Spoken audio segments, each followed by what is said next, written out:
जय हिंद दोस्तों। बिहार के तमाम नियोजित शिक्षक, विशिष्ट शिक्षक, बीपीएससी शिक्षक, शिक्षा सेवक, तालीमी मरकज परिचारी, विशिष्ट परिचारी, बिहार के नगर निगम में संविदा कर्मी और भी विभाग में संविदा कर्मी, जितने बिहार में छटनीग्रस्त कर्मचारी हैं वो, और जो दैनिक वेतनभोगी कर्मचारी हैं, सभी भाई बहनों को आदाब सलाम। दोस्तों, आप सभी के लिए मैं बेहतर खबर लेकर के आया हूं और मेरा उम्मीद है कि आप हमारी बातें मानिए तो सब लोग लाभान्वित होइएगा। निश्चित तौर पर आपको बहुत बड़ा फ़ायदा होगा, लेकिन आप बात मानिए। जो मैं कह रहा हूं निश्चित तौर पर वो मानिए और आप लोग बहुत लाभान्वित होइएगा, सभी को फ़ायदा होगा। कहा गया है कि यह संविधान का मुल्क है, संविधान से चलता है। आप लोग हमारे इस चैनल को, रायन फैमिली चैनल को सब्सक्राइब कीजिए। लोग कहते हैं, आवाम भी कहता है कि जितना सर उतना असर। जितना ज़्यादा सब्सक्राइब कीजिएगा आपका ये चैनल उतना डेवलप करेगा और आपकी बातें उतना जो है निश्चित तौर पर फाइल पर पास हो जाएगा। इसलिए आपका कर्तव्य है कि इस चैनल को, रायन फैमिली चैनल को सब्सक्राइब कीजिए। रायन फैमिली चैनल ही एक ऐसा चैनल है जो हर शोषित, पीड़ित, दबे कुचले और जो भी लाचार बेसहारा हैं उनका बातें मान करके बेखौफ होकर के भारतीय संविधान के अनुसार उनका आवाज़ बुलंद करता है और निश्चित तौर पर वो लाभान्वित होते हैं। ये सोशल मीडिया चैनल भी एक बहुत बड़ा स्तंभ है। दोस्तों, अब रही खुसूसी बात, विशेष बात वही हुई मैं जो आपको बताने जा रहा हूँ। विशिष्ट शिक्षक और बीपीएससी शिक्षक, नियोजित शिक्षकों के लिए बहुत बड़ा फायदा हुआ है। आज पटना उच्च न्यायालय ने जो फैसला दिया है कि जो शिक्षक 2006 से 2012 तक बहाल हुए हैं, वह शिक्षा मित्र शिक्षक हों या नियोजित शिक्षक हों या नियोजित शिक्षक से विशिष्ट शिक्षक में गए हों, जो भी शिक्षक बहाल हुए हैं उनको सम्मानजनक वेतन दिया जाए, उसको किसी तरह का अवहेलना नहीं किया जाए। अब यह फैसला से, आज ही का फैसला हुआ है, बिहार सरकार के वित्तीय भार पर बहुत बड़ा भार पड़ा है। इसलिए आपको निश्चित तौर पर एरियर भी मिलेगा और आप सभी का वेतन भी बढ़ेगा। दोस्तों, ये बहुत बड़ी खुशखबरी है। दूसरी बात, मैं तालीमी मरकज और शिक्षा सेवक से संबंधित जो कोर्ट का जजमेंट है, मैं वह कुछ पढ़ करके सुना रहा हूँ। जो हिंदी, यह 6ठा दिन है, आप ध्यान आकृष्ट होकर के सुने। मैं जजमेंट पढ़ रहा हूँ, हाईकोर्ट का जजमेंट नंबर 12। उपर्युक्त तर्क के आलोक में रेणु एवं अन्य बनाम जिला एवं सत्र न्यायाधीश 30 हजारी न्यायालय दिल्ली एवं अन्य 14 SCC 50 के पैरा संख्या 6 से 14 और 16 में रिपोर्ट किए गए मामले में मतलब माननीय सर्वोच्च न्यायालय के निर्णय द्वारा निर्धारित सिद्धांतों के अनुसार यह निम्न अनुसार माना जाता है। नंबर 6, संविधान का अनुच्छेद 14 अवसर की मान्यता का प्रावधान करता है। यह हमारे संविधान की मान्यता है। नंबर 7, कोयलो बनाम TN राज्य 2007 में SCC 1 AIR 2007 SC 66 में न्यायालय द्वारा मूल विशेषताओं के सिद्धांत को नियमानुसार समझाया गया है।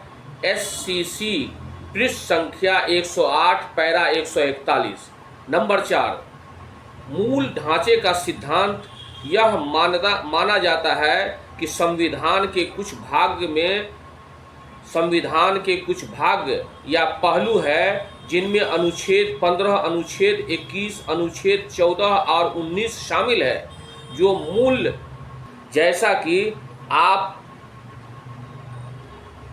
भाग 3 में अधिकारों के संक्षिप्त दृष्टिकोण से संकेत मिलता है। अब क्रमांक 8 का मैं कल सुनाऊंगा।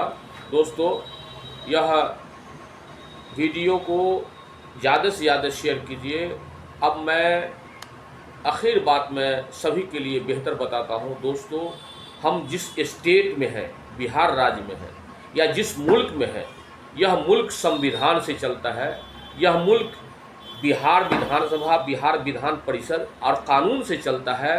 कानून बाबा भीमराव अंबेडकर का हस्ताक्षर है, वो बहुत ही सोच समझ के यह कानून बनाया है।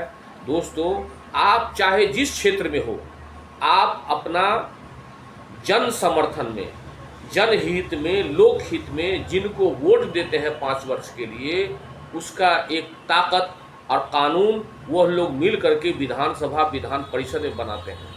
आप सभी लोग, तालीमी मरकज हो, शिक्षा सेवक हो, एसआरपी हो, केआरपी हो, परिचारी हो, विशिष्ट परिचारी हो, ये सब शोषित वर्ग हैं।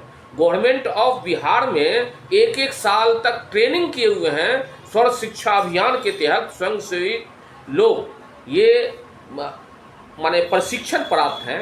अब वो सब प्रशिक्षण प्राप्त करके उसका सर्टिफिकेट जो है ताबीज या जंतर मंतर बनाने के लिए रखे हुए हैं। उससे कोई फायदा नहीं होगा। सरकार को प्रेशर दीजिए, और प्रेशर देने के लिए आप अपने माननीय विधायक, माननीय मुखिया जी, माननीय विधान परिषद सदस्य, इन लोगों को आरजू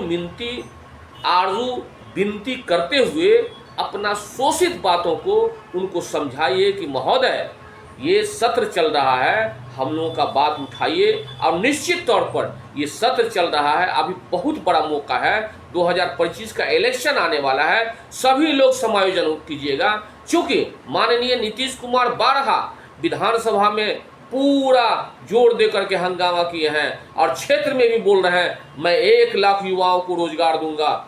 1 लाख युवाओं को रोजगार देंगे, आप नौकरी देंगे, ये घोषणा करते हैं क्षेत्र में हर जगह। तो पहले जो शोषित वर्ग है, छटनीग्रस्त कर्मचारी है, जिसके पास सर्टिफिकेट है, आप सबको समायोजन कीजिए।